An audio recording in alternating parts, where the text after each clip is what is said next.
For today's Monday makeup lesson, I'm going to go into a lot more detail than I usually do. So I hope that you guys enjoy this, and let's get started. Prepping the canvas.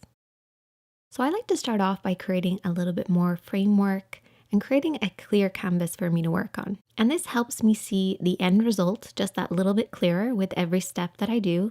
But it also creates a framework for me to work off so I can see the shapes that I'm trying to create. So you want to start off from this point rather than this one. So how do you do that? So I start off by applying my moisturizer all over my face, including around the eye area. I apply a very sheer amount of concealer or foundation around the eye area and the eyebrows. Now I only apply a sheer amount because if I need to, I can always just cleanse this away. But a sheer amount creates a blank canvas for me to work off.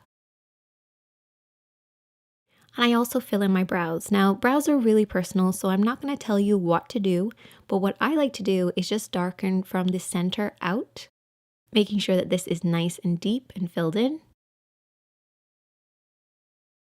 And then just on the inside of the brows, I use whatever's left over in the brush to create some fine little hairs. And now we can see our eye shape just that little bit clearer, our brows are filled in, and we're ready to apply our eyeshadow. You might be wondering why I don't just do my entire face. Well, it's kind of personal preference. For me, I find I get enough framework from just filling in my brows, and I can really see the shape that I'm creating by applying a small amount of concealer just around the eyes, which I can then clean up if I have any liner mistakes or fallout, and it's not going to mess up an entire beautiful face of makeup. But it is personal preference. Preparing the eyelids. So why do you need to prep the eyelids? Surely eyeshadow that's designed for the eyes should just be able to go onto the lids. Well, the eyelids are actually really thin and delicate and sheer, and makeup doesn't hold on to thin, delicate areas of skin compared to other areas of the face or body. That's why when you swatch something on, say, your wrist or your fingertips, it looks a lot more vibrant compared to when it's applied onto the lids. The eyeshadows need something to hold on to. So there's 3 different things that you can try. Concealer, this is great because you probably already have a concealer and you can just apply this onto the lids. Primer, which is designed for the actual lids itself and will really hold on to eyeshadow. And cream eyeshadows. These are a cream form of an eyeshadow and they really create a nice base for the rest of your shadows to sit on top of. My personal preference is to mix concealer with my primer. So I use it at about a 2-to-1 ratio because my eyelids are kind of dry. Eyeshadow primers can be quite drying on the lids, and if you already have dry skin, it creates unwanted texture. So shearing it off with a little bit of concealer will create a nice base. And this is something that I do for mature skin as well. However, you want to mix it up to make sure it works for you. For the oilier lids or people that find their eyeshadows just does not stick and stay on, you might want to use more eyeshadow primer than concealer. Once you applied the primer or concealer, you might find it's kind of damp and sticky before it sets. That's actually totally normal. And this can actually help in your application. The sticky damp base will grab hold of the powder like nothing else. So if you're doing a smoky eye or a very colorful look, a sticky base will really help you. However, it does make blending a little bit more difficult. So for beginners, I would actually recommend applying a sheer amount of a neutral eyeshadow over the base to make sure it's a soft powdery effect. Don't worry, your shadows will still hold on to this base. It'll just make the blending process so much easier. Parts of the eye. So the main part of the eye is clearly the lid, and this can be separated into 3 or 4 different sections. And then you have your crease. This is where your lid creases into your eye shape. And then you have your brow bone. This is not technically the brow bone because the brow bone is lower than this, but it actually refers to the little area just underneath your brows. Your crease area is probably the most important. A lot of people refer to the crease as just this one line. It's actually not. The best way to think about it is any area above this point, but stopping underneath the brow bone, or the little area underneath the brows. And when you're blending, you really just want to stay within these points. Now, this looks really complicated. I promise you it's not. When you're applying eyeshadows, you want to keep them within these imaginary points. Using the edge of the nose, edge of the eye, and the edge of the brow, you create an imaginary line. This is the stopping point for most blending. And then for that inner part of the eye, you basically want to create a parallel line that stops beyond the tear duct. This is all about keeping your blend within these 2 points. Picking eyeshadows. So how many eyeshadows do you actually need to create an eye makeup look? Well, for any basic look, you only need 3 things: a light, a medium, and a dark. So your light color is at least 1 shade lighter than your skin tone, but can be like 4 or 5 or 6 shades lighter. Depends on the look that you're creating. Then you have your darker shade, which should be at least 1 shade darker, but can be anywhere up to 4 or 5 or 6 shades darker. And then you have your medium shade. So this is somewhere in between your light and your dark. It's almost as if you mixed your light and dark together, then you get your medium shade. And it doesn't have to just be with neutrals. This also works with, say, colors like purple. We have a light purple, a dark purple, and a medium purple. However, the medium shade can actually be swapped out for more of a neutral color. So this color here is still in between these, but it's just a little bit more muted and neutral because it's a light pink instead of a purple. And these shadows are often referred to as the highlight, the midtone or transition shade, and the contour. So the highlight shade is basically what it is. It's a highlight, so it's a light. You also have your contour, which we all know is for deepening and darkening something, so that's your dark. And then you have your midtone, or as a lot of YouTubers refer to this as a transition shade. Personally, I feel like that's a good term to use, but I like to use midtone because I feel like it's a better explanation of exactly what this transition shade is. It's a middle tone. It's in between our light and our dark. But you will hear a lot of people refer to this as a transition shade. Makeup brushes. There's really only a few makeup brushes that you need, the most important being a good blending brush. This is going to create that soft blended appearance. A small brush, something like a pencil brush, or anything that's nice and small that you can do some detailed work with. This is actually my favorite one for beginners, the Blank Canvas E01. Highly recommend it because it really applies the shadow while keeping it nice and soft and blended at the same time. So it does a lot of the work for you. And then you have a flat brush. It's not essential to use a flat brush. You can use your fingertips, a Q-tip. However, you will get more precision from a flat brush. And then you have a clean blending brush. This is an extra one that I would actually recommend for beginners. This will create that soft blended appearance and stop your shadows from getting muddy. Have you ever gone back in with your blending brush after you've used it to apply an eyeshadow and then everything just kind of blurs together? Well, using a clean blending brush will soften out any harsh lines without disturbing the makeup that you've already applied. Framing the lid, applying your midtone. So we're going to start off with our midtone. Finding your midtone is actually really important, but I do have a little bit of a trick. Use your favorite nude lipstick as a guide. So if you're creating a makeup look and you know that you're going to use a pink nude, try using that in an eyeshadow form as your transition shade. 9 times out of 10, it will definitely work. Now to apply this, I'm going to be using my blending brush. I like to make sure this is soft and blended, so that's why we're using this type of brush. We're going to start by applying this on the outer edge to start with, and then blending it over and back. Wherever you place the brush first is where you will get the concentration of color. So when we're applying dark shadows, we want to start on the outer edge and then blend over and back. Anytime we pick up some shadow, we start on the outer edge again. And then you can sweep this over and back in what's referred to as a windscreen wiper motion. But really it's just moving the brush over and back using the shape of your eye as your guide, blending upwards towards the brow bone. By the time it gets to the brow bone, it should be nice and sheer, with the concentration of the color being in the crease area. Just make sure it's nice and soft and blended. That's the most important thing with a midtone. Also keep an eye on your blending. Make sure that you are staying in between these 2 parallel imaginary lines. Adding depth. Taking our contour shade or our dark shade, we're going to apply this with a small brush. Whenever I'm applying dark shadows, I like to use something that I have most control over. And the smaller the brush, the more control you're going to have. So taking that dark shadow, we're going to apply this on the outer edge of the eye. And I want you to basically stamp this and press this on the outer third of the lid. Really making sure to get right by those lashes and then slightly into the crease. Now, when I say to get deep in the crease, I mean nice and low.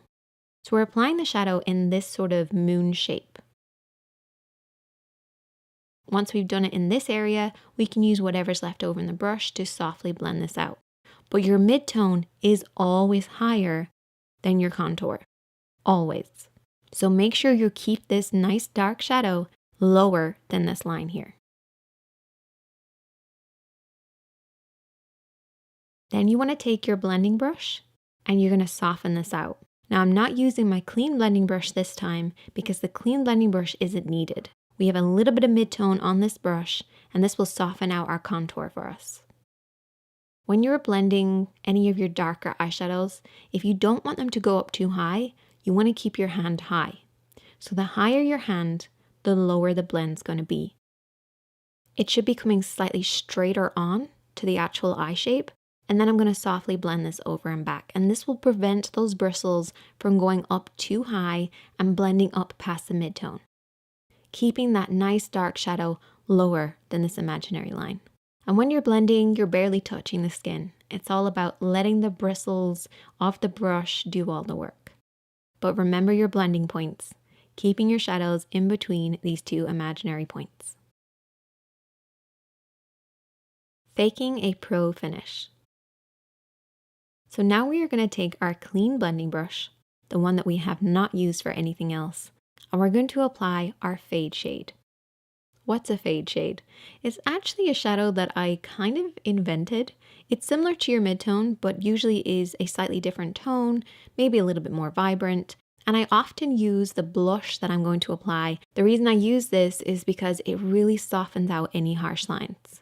With a fade shade, you barely want to pick up any product on the brush. It should be soft and blended, and that's why using a blush versus an eyeshadow is better for this. You never want your fade shade to be seen. It's an imaginary, invisible thing that just creates a soft blended appearance. And you want to very softly sweep this where the hood of the eye or the meeting point of the brow and the crease is. And this will just soften out everything that we've applied and give us a blurry effect. Sharpening the brows. So now we're going to take our highlight shade, which is about one shade lighter than our skin tone. And we're going to use our flat brush to press this underneath the brow bone. This will create a sharper definition between the light and the darks that you've already applied, while also sharpening up the brow shape. Cutting the crease. What is cutting the crease, and why do you do it, and how do you do it? Basically, it's just redefining the lid to crease area. The most basic reason you'd reapply concealer is just to give us a nice clean base for everything that we're going to apply, particularly if you're applying highlighting shades. It also creates a sharper contrast between the light and the dark, meaning that your contour is going to look deeper and darker. So we take a little bit of concealer onto our flat brush, and you basically just want to coat the inner lid. Now I'm doing a half cut crease. So I'm going to start on that inner corner of the lid only, and then softly sweep this to about the halfway point of the lid, making sure to go right up towards the crease, but before it hits the crease, bring it down. So this concealer should only be placed on the lid.